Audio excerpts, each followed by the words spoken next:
સ્વામી તારા રૂપે આજ શ્રીજી મળ્યા, પ્રમુખ સ્વામીના રૂપે। હિંગળિયાપુર નામનું એક ગામ હતું। એ ગામમાં 1000 વ્યક્તિઓ રહેતા હતા। એ ગામ ખૂબ જ નાનું હતું અને તે ગામ વિકસિત પણ ખૂબ ન હતું, તેથી તેમાં બધા જ વ્યક્તિઓ પોતપોતાનું જીવન નાની મોટી મજૂરી કરીને વિતાવતા હતા। એવામાં એક દિવસ ત્યાં એક મોટો શેઠ આવ્યો। એ શેઠનો અહીંયા ધંધો ચાલતો હતો, તેથી તે શેઠ આ ગામે એકવાર જોવા આવ્યો અને શેઠને ખબર પડી કે આ ગામમાં બધા નાના નાના વ્યક્તિઓ રહે છે અને તે ખૂબ જ ભણતરમાં કાચા છે, તે ભણતા નથી। તેથી શેઠને લાગ્યું કે અહીંયા મારો ધંધો ખૂબ જ ચાલશે। અને તમને ના ખબર હોય તો બતાવી દઉં કે શેઠ વ્યાજનો ધંધો કરતો હતો।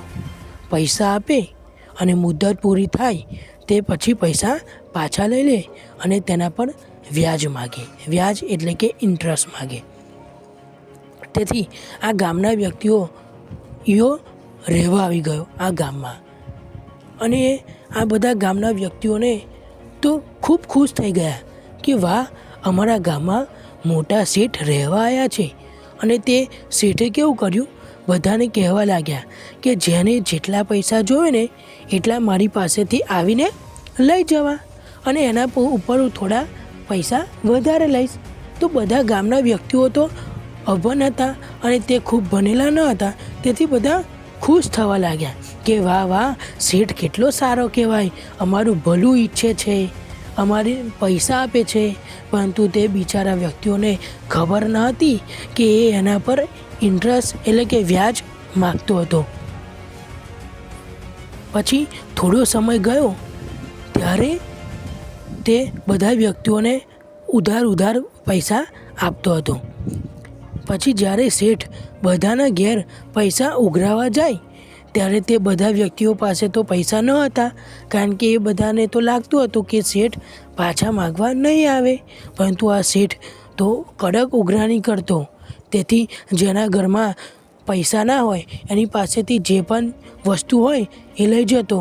તો આ નાના નાના વ્યક્તિઓ પાસે તો હોય પણ શું, તો એમના ઘરમાં જે પણ પેટારા હોય, જમવાની વસ્તુઓ હોય, પછી ઘરના વાસણ હોય, એ પણ એની મૂલ્યની કિંમતો લઈ જતા અને જે કંઈ નાના નાના ઘરે ના હોય ને એ પણ તે શેઠ પૈસાના બદલામાં લઈ જતો।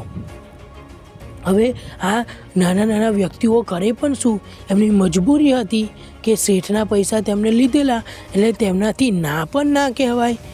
તેથી આ બધા વ્યક્તિઓ ખૂબ જ મૂંઝવણમાં હતા અને આ શેઠની ભ્રષ્ટ બુદ્ધિ તો વધારે આ કરવા લાગી।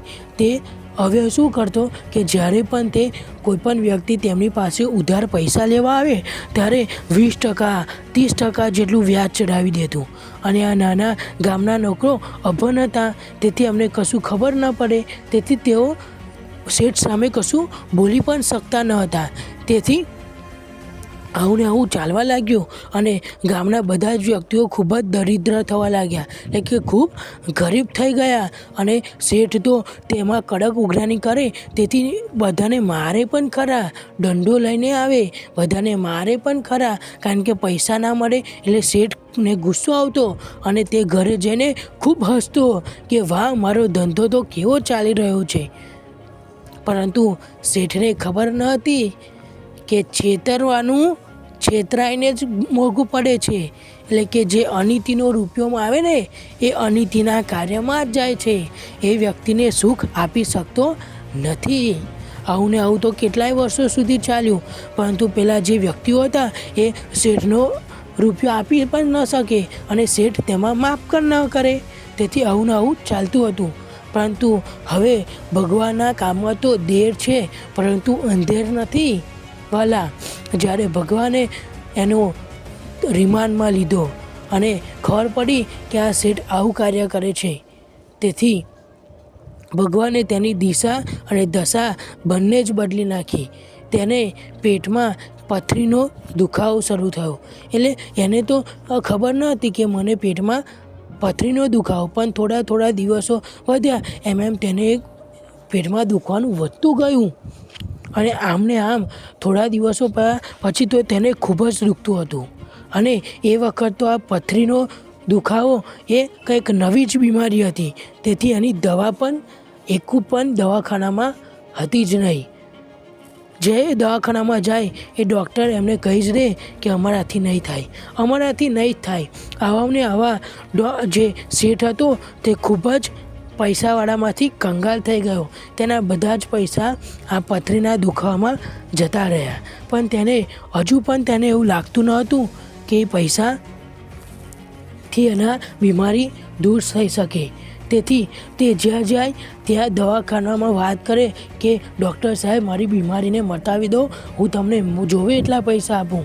આવા ને આવા ખર્ચા કર્યા કરતા પરંતુ ભગવાનનું કર્યું એ પથરીનો દુખાવો તેને મટે જ નહીં. તે ખૂબ પીડાય, તે ખૂબ ઝૂંઝાય અને પછી એ જ્યારે જતો હતો એક દિવસ દવાખાનામાં ત્યાં તેમને સાધુ બાવા મળ્યા અને તે કહેવા લાગ્યા તે શેઠને ખબર હતી કે આવું દુઃખ આવે તો હવે સાધુ જોડે જાઉં.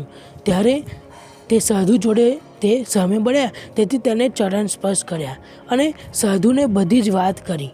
ત્યારે તે સાધુ કહેવા લાગ્યો કે તું અનિતિનું કામ કરતો હતો ને તો તારા પૈસા પણ અનિતિમાં જ જતા હતા. એટલે તું આજથી અનિતિનું કાર્ય છોડી દે તો જ તારા જીવનમાં સુખ આવશે. અને તે જો પેલા ગામના લોકોને દુઃખી કર્યા ને એ બધાને સુખી કરી દે તો જ તને આ પથરીનો દુખાવો અને તારા જીવનમાં સુખ આવશે.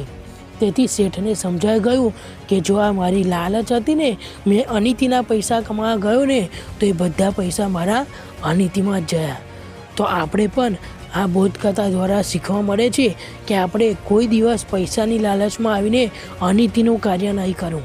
અનિતિનું કાર્ય કરશો ને તો અનિતિનું કાર્ય અનિતિમાં જ જશે. અનિતિમાં પૈસા કમાયેલા પૈસા અનિતિમાં જ જશે. એટલે આ બોધકથામાંથી આપણે શીખવાનું છે કે આપણે અનિતિનું કાર્ય કોઈ દિવસ કરવું જોઈએ નહીં. હંમેશા નિયમ અને ધર્મમાં રહીને જ કાર્ય કરવું જોઈએ અને એનાથી જ પૈસા કમાવા જોઈએ. એનાથી તમે, તમારા માતા પિતા અને તમારા ભગવાન પણ ખુશ થાય છે. તો આજની બોધકથા આપણને આ વાત શીખવાડે છે. જો તમારે આવી બોધકથા સાંભળવી હોય ને તો અમારી ચેનલને સબસ્ક્રાઈબ કરવાનું ભૂલતા નહીં. તો મળે નવી બોધકથા સાથે આવતીકાલે.